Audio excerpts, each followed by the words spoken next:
कांग्रेस की पूर्व अध्यक्ष सोनिया गांधी की अपनी पारंपरिक सीट रायबरेली को छोड़कर दक्षिण भारत का रुख करने वाली हैं। ऐसी चर्चाएं जोरों पर है। खबर है कि सोनिया गांधी तेलंगाना से लोकसभा चुनाव 2024 लड़ सकती हैं। सोनिया गांधी के आम चुनावों में तेलंगाना से चुनाव लड़ने को लेकर पास हुए पार्टी के एक प्रस्ताव में ऐसा कहा गया। इसके बाद से माना जा रहा है कि सोनिया गांधी तेलंगाना से चुनाव लड़ सकती हैं।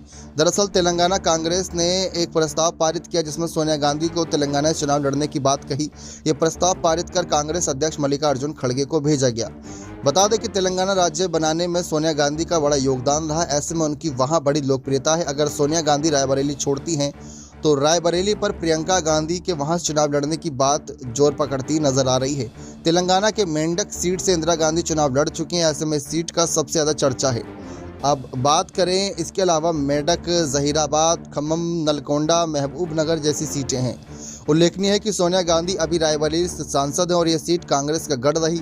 बीते 4 चुनाव उनकी तरफ से यहां जीते गए। हर बार के इलेक्शन में उन्हें यहां 50% ज़्यादा वोट मिले। ऐसे में सीट ऐतिहासिक तौर पर कांग्रेस के पास रही। अब तक हुए 17 लोकसभा चुनाव में अगर 3 चुनावों को छोड़ दिया जाए तो ये सीट कांग्रेस के पास ही रही।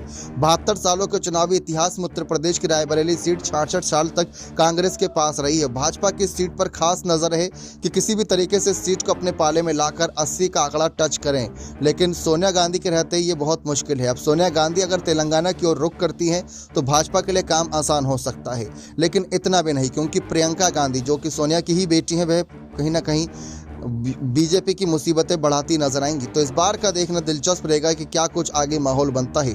एक तरफ अमेठी सीट को लेकर चर्चा है तो दूसरी तरफ रायबरेली कि गांधी परिवार के मुख्य चेहरे किस सीट से अपनी दावेदारी पेश करेंगे, क्योंकि राहुल गांधी वायनाड सीट से आगे आने की चर्चा है तो सोनिया के तेलंगाना, और रही बात प्रियंका की तो वह उत्तर प्रदेश की अभी तक प्रभारी थी लेकिन उनसे प्रभारी पद छीन लिया गया।